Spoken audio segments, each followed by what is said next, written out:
My boss's secretary, Jessy, was pregnant. He brought her home for our 9th anniversary dinner. Casually, he instructed me, the girl's picky. No repeat meals for her. She's timid, needs someone to sleep with. Pack your things, move to the guest room. I didn't respond.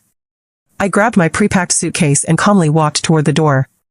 The butler tried to stop me, but my boss sneered, let her make a fuss. She'll be crawling back in 3 days. Everyone laughed. They bet $1 million right in front of me. They bet I wouldn't make it through the night, that I'd be begging to come back like a dog. But they didn't know the Maybach was waiting outside. This time, I was really leaving. As I was about to go, my boss called out, Zara, leave your bracelet. Jessy's been having nightmares. It was an heirloom from my parents. Seeing my red eyes, he remained indifferent. Name your price. 9 years of a demeaning marriage, how much was that worth? I didn't bother calculating. I just remembered how, last time at the ski resort, refusing to give Jessy my goggles ended with me stripped naked and left on a mountainside. I took off the bracelet and placed it on Jessy's wrist. I wish you and your baby a safe and healthy life, I said. To my surprise, he offered a compromise. Zara, if you're obedient, my child will be your child. As he finished, the bracelet slipped from Jessy's hand and shattered. Seeing Jessy's cut leg, he scooped her up like a princess and sharply ordered the butler to call the family doctor. His anxiousness amused everyone, who looked at me with laughter. It wasn't just them, I found it funny too. Last night, when I had a heart attack, he was heading out to watch a meteor shower with Jessy. Even as I foamed at the mouth and collapsed, he calmly stepped over me. Before I lost consciousness, I heard him tell the butler, sanitize the entire living room. Jessy can't smell anything foul tomorrow. Gripping my suitcase handle, I turned to leave, but he grabbed my wrist. Apologize. What? Before I could finish, he dragged me to kneel before Jessy. My knee scraped against the broken jade, staining the white floor red. Seeing the blood, he let go with disgust. You broke Jessy's bracelet and hurt her. Shouldn't you say sorry?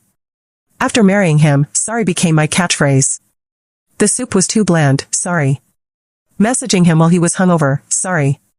Accidentally seeing Jessy's hotel reservation, deeply sorry. Biting back the blood in my mouth, I resigned myself and stood up. I bowed 180 degrees to Jessy 3 times, then looked at him blankly. Is that enough? I quietly asked. Seeing the blood on my lip, his chest visibly rose and fell. Zara, your influential grandfather isn't here. Who are you putting on this pathetic show for? Before I could answer, the doctor arrived. Pushing me aside, he led the doctor to Jessy. While his attention was on her, I quickly left. As I stepped outside, I heard car horns. Seeing the silver car outside the gate, I hurried. But before the gate opened, 2 bodyguards appeared and dragged me back. In the study, he tied me up. He ordered them to use a needle as thick as a forearm and inject it into my arm. Through the half-open door, I heard the doctor say, Mr. Smith, both Mrs. Smith and Ms. Jessy have Rh-negative blood, but Mrs. Smith has a history of heart disease. Forcing a blood transfusion could cause acute shock. I think we should go to the hospital first. No need to persuade me, he said coldly.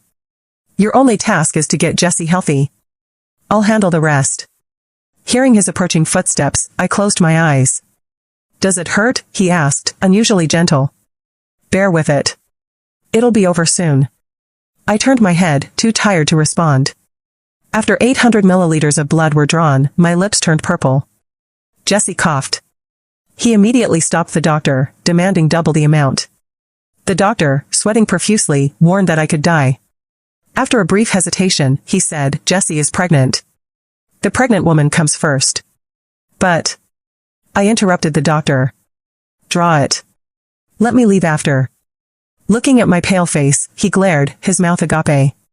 He was about to ask if I was finished making a scene, if I really wanted to leave over a little thing, when Jessy whined, Ethan immediately, he was captivated. 2 days later, in the hospital, I woke up to see him reviewing documents. Our eyes met for a long time. He brought a bowl of porridge, pretending to feed me. I shook my head. I'll do it myself. Watching me finish half a bowl, he asked, Are you feeling unwell? I responded indirectly. Please give me my phone. My tone was distant. He was stunned for several seconds before calling the butler to bring it. Seeing many missed calls, he abruptly asked, Who called? He'd never asked me that before. With a hint of annoyance, I said, "You don't know them." Unbuttoning his shirt, he looked at me coldly. "Zara, how long are you planning to act like a spoiled brat? Do you think you can get away with this?" Before, when he was angry, I'd reflect and try to appease him. Now, I simply pointed to his vibrating phone, expressionless. "Jessy's looking for you." He smiled, habitually avoiding me, and left for the hospital corridor. The moment he was gone, my phone rang. I picked up. Before I could speak, the voice said anxiously, "Aren't you supposed to come see me?" "Zara, did you change your mind?" "No, I just had an accident." "Accident? What happened?" "No, I have to come back." I interrupted, "Give me a few more days." He returned just as I hung up. Noticing the smile I hadn't shown him in a long time, he felt inexplicably suffocated. But he'd promised Jessy lullabies, so he didn't ask who I'd been talking to, probably my cousin, since I only kept female relatives after marrying him. Taking his files, he said coldly, "Zara, something came up at the office. I'll come tomorrow." Tomorrow, the day after, and the day after that, he didn't come. But through mutual friends, I constantly received videos of him and Jessy. Like a love-struck teenager, he eagerly introduced her to everyone. He took her to parties and dinners. The day I was discharged, he posted a 9-photo collage on social media. At sunset, in a hot air balloon, he kissed Jessy passionately. I commented, "Congratulations. Wishing you happiness and a healthy baby." 10 minutes later, he called. I didn't answer. 30 minutes later, I saw them at the OB/GYN department. A nurse said to Jessy, "Mrs. Smith, your husband really loves you. He's always here. He even warms the gel for your ultrasound." The other women were envious. Touching my belly, I remembered the child I'd lost. The day I miscarried in a car accident, I tearfully video-called him. I saw a naked Jessy. "Mrs. Smith, Mr. Smith lost a game to me and is being punished. Is there something you need?" I hung up. A minute later, he called back, hugging a teary Jessy, cursing me. "You can't even keep your own child. What good are you? You should get hit by a truck." Snapping back to reality, I was about to leave when he approached coldly. "What are you doing standing there?" Lowering my eyes, I instinctively explained, "It's just a coincidence. I wasn't following you. Sorry to bother you." "Wait." He frowned. Jessy's eyes flashed with jealousy. Smiling sweetly, she said, "Mrs. Smith, thank you for donating blood. If it weren't for you, I'd still be dizzy. Ethan, let her come home with us, okay?" He stroked her nose. "Whatever my sweet pregnant baby wants." I didn't refuse. In the spacious car, I found a damp lacy thong between the seats. "Oh dear, why is this still in the car?" "Ethan, didn't you say you took care of it?" Hiding in his arms, she hit his chest playfully. He apologized, subtly watching my reaction. Seeing I wasn't angry, his hospital discomfort returned. "Zara, you've been looking at your phone since we got in. Are you chatting with your cousin, or someone I don't know?" After booking my flight, I turned off my screen. "Just browsing the news." He grew more displeased. He grabbed my phone and demanded the password. My birthday. 9 years of marriage, and he still didn't know it. He tried several combinations, all wrong. We arrived in silence. He helped Jessy to the master bedroom and told the cook to prepare her favorite foods. Downstairs, he saw me heading to the guest room. He told the cook, "Make 2 more dishes Mrs. Smith usually eats. Set 3 place settings." In the guest room, I found all my clothes had been cut. Fortunately, my passport and documents were untouched. As I gathered my things, Jessy blocked the door, holding a black bottle. "You're quite patient, Zara. You became a laughingstock, yet you still cling to Ethan. Now that your grandmother's dead, you need Ethan's support." She laughed. "Remember when you begged him to take you by helicopter to see her in the hospital? He refused, because he promised to take me to watch the sunset. Look at this kissing photo. That's when we took it." I slapped her phone away and grabbed her neck. The bottle fell. I smelled gasoline. In the struggle, Jessy accidentally lit the fire. Smoke filled the air. I collapsed. I heard Ethan. "Zara." Followed by the maids, "Sir, it's too dangerous. Wait for security. Get out of the way. Zara's inside." He rushed in, not realizing Jessy was also trapped. "Ethan, help." He picked her up and left. 30 minutes later, after comforting Jessy, he searched the house but couldn't find me. At the airport, I coughed, boarding a flight to England. Before takeoff, he texted. I'm too busy for hide and seek. Jessy's checkup is at 10 a.m. Come for your lung scan. I didn't reply. I removed my SIM card and turned off the phone. Ethan, we're done. The next day, at the hospital. Ethan, is our baby okay? Seeing Jessy's tearful eyes, he hugged her. The doctor says the baby's healthy. No effects from the fire. That's great. You looked so serious. I thought something happened. Her words made him pause. He pictured my cold gaze in the flames. Frowning, he checked his phone again. Annoyed I hadn't replied, he scoffed inwardly. She's just acting out.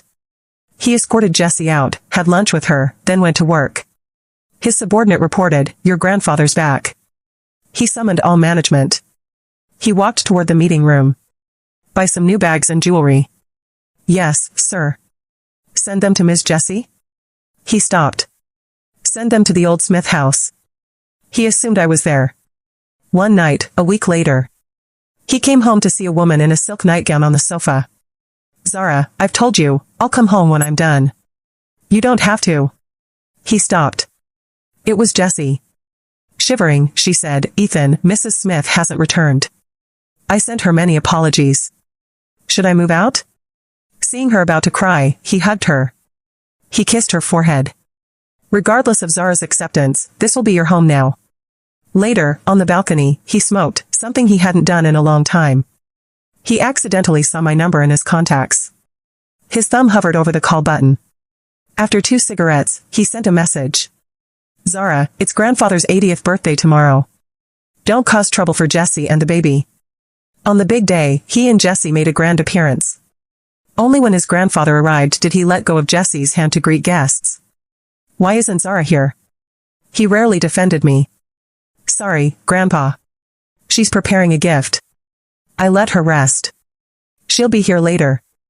2 hours passed quickly. The anniversary dinner reached the gift-giving segment, but I still hadn't appeared. Suppressing his growing unease, Ethan stepped into a corner, pulled out his phone, and called me. The number you have dialed is currently unavailable. He tried again, but only got the same mechanical voice. A delivery man entered the hall and handed over 3 packages. Under curious gazes, Grandpa Smith happily opened the first gift. It was a meticulously embroidered 100 gods celebrating longevity painting. Clearly, I had spent months hand-stitching it. Moved, Grandpa Smith's eyes turned teary as he opened the second gift. It was the heirloom jewelry Grandma Smith had given me at our wedding.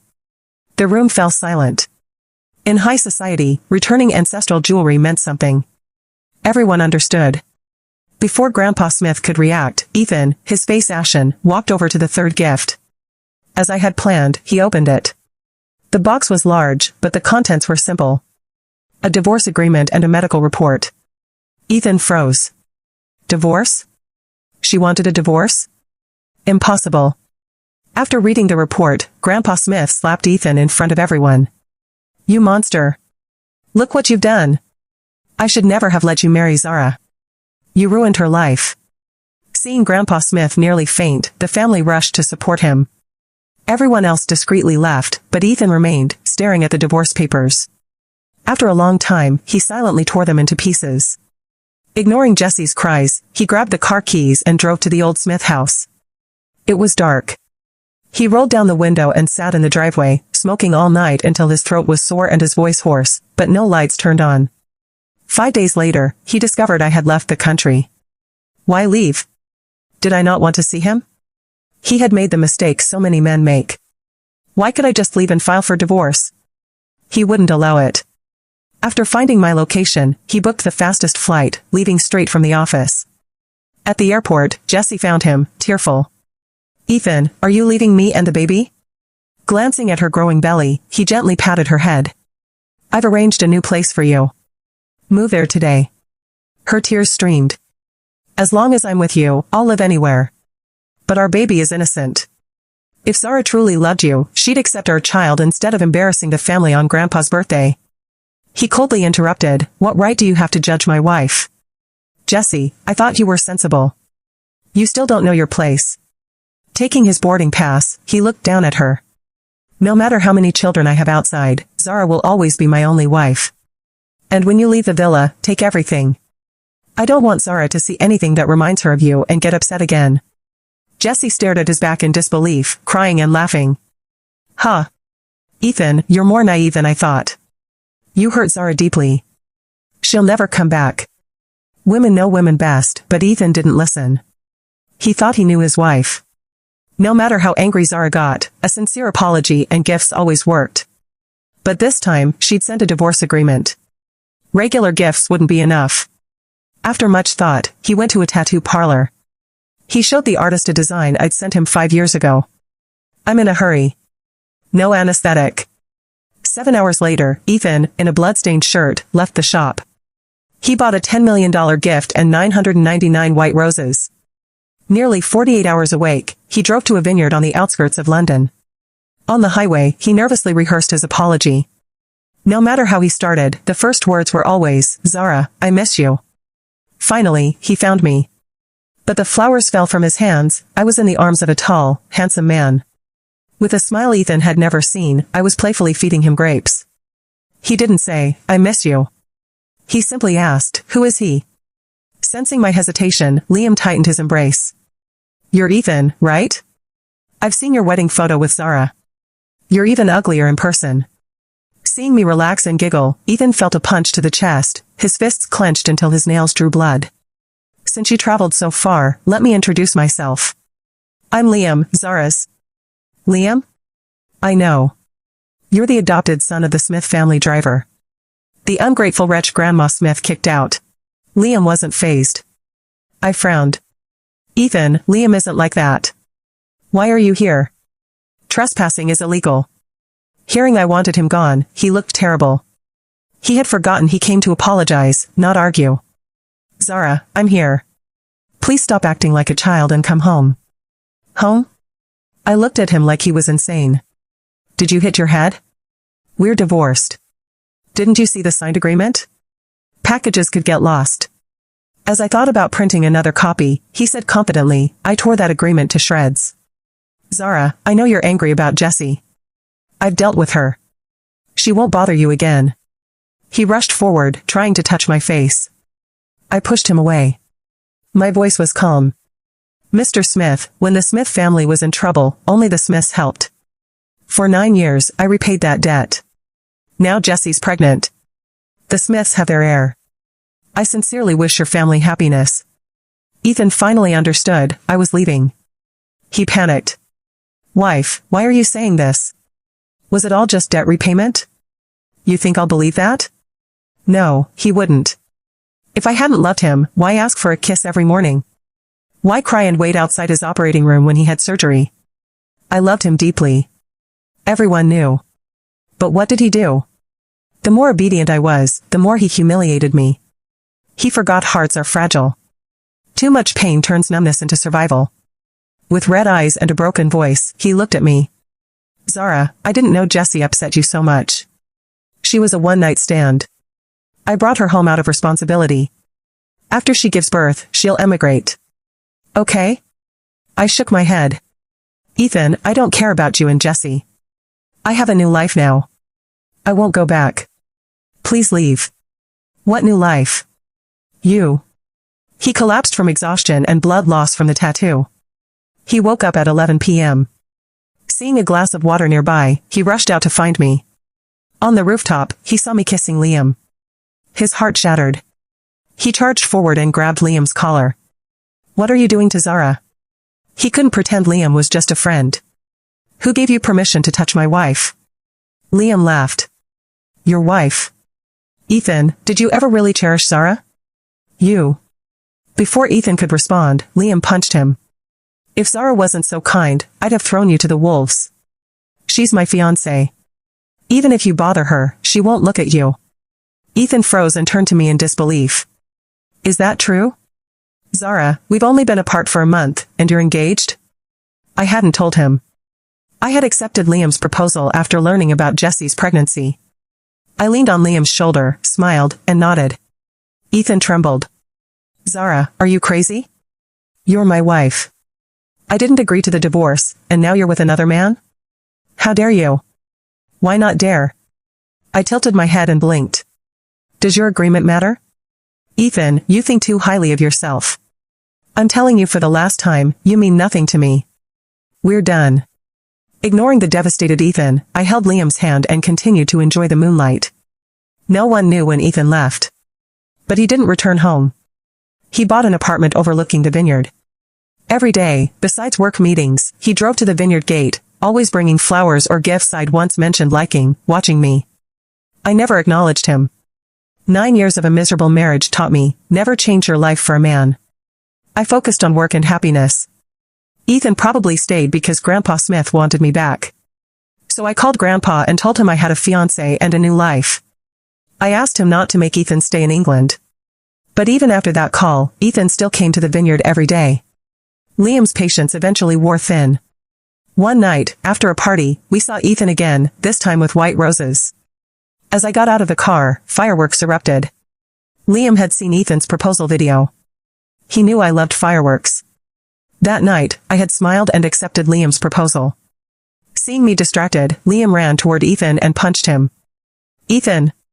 You shameless homewrecker. You're so pathetic, clinging to my fiancé. I'm pathetic? I was with Zara for 9 years. If she hadn't lost her ability to have children, I wouldn't have let Jessy keep the baby. She just misunderstood, thinking I cheated. Once I make up with her, she'll break up with you and come back to me. Liam laughed coldly and knocked Ethan to the ground. When I miscarried, Liam dropped everything to care for me. Ethan had been too busy, taking Jessy to Prague. The two men fought until the police intervened. All 3 of us were taken to the hospital. I ended up in Ethan's room. It was a trap. I laughed. Really? Ethan, with 2 broken ribs, smiled awkwardly. In a hoarse voice, he said, Zara, I miss you. I'm going crazy without you. As the doctor treated his wounds, I saw a fresh tattoo on his chest, a sun, moon, and stars. It was the family of 3 design I'd made when I was pregnant. He'd once mocked it, the moon. You're not worthy. While Liam stepped out, Ethan grabbed my wrist, refusing to let go. Zara, I apologize. It's all my fault. Please forgive me. His phone rang. It was Jessy. He answered on speaker. Ethan. Help. Mr. Liu brought people to my apartment. They want to take my baby. Ethan didn't flinch. Smiling at me, he said, Jessy, I know you drugged me. That baby won't be born. And the rumors about the Smith family being infertile, I've already wiped them from the internet. The price for spreading lies about my wife is this: you'll get no anesthesia during the abortion. And you'll never have children again. Jessy screamed, Mr. Smith. I was wrong. I beg you. Spare my child. Ah. I frowned. Ethan ended the call. He held my hand to his cheek, pale and trembling. Zara, they'll send the surgery video. After you see it, can you forgive me, just a little? I pulled my hand away. This hospital has a great psychiatric ward. You should check in. He smiled weakly. Okay. Whatever you say. Ethan thought he owed me so much, but believed he could make it up to me. 3 days later, Liam and I had a grand wedding. Ethan sped to the venue, arriving just in time to hear the priest say, I now pronounce you husband and wife. He heard me say, I do. No. Zara. You can't marry him. His heart collapsed. He fell to his knees on the red carpet, a wreck, crying out, Wife, we're not divorced. I never agreed to it. Don't marry him. With undisguised disgust, I looked down at him. Ethan, thanks to Grandpa Smith's gift, I'll forgive you for interrupting the wedding. But you're not welcome here. Leave. Tears streamed down his face. Zara, I'm sorry. Give me another chance. I'll change. I can't live without you. Since you left, I've only thought of you. Zara, I love you, more than anyone. He lost control. Ripping open his shirt, he pointed at the tattoo on his chest, at the moon. You're my moon, wife. I'll do anything. Just don't leave me. I laughed. Meeting his gaze, I said calmly, Ethan, I already have someone who loves me, and I love him. He's my husband now. Liam. Even if all the men in the world died, I still wouldn't choose you. Watching me accept Liam's ring, Ethan felt his blood freeze. As I walked past him, arm in arm with Liam, he suddenly grabbed a cake knife, his eyes wild. "You're afraid of getting hurt again? I'll show you my heart." He stabbed himself. "Look, Zara, my heart, it still loves you. Zara, please, look back one last time." I didn't turn around. I simply leaned into Liam's arms. "Honey, that was scary. Let's go." Liam strode out of the church, gently lifting me into the car. "Wife, let's run away." "Okay." Smiling, I leaned against Liam's shoulder. He sped off, taking me toward true happiness.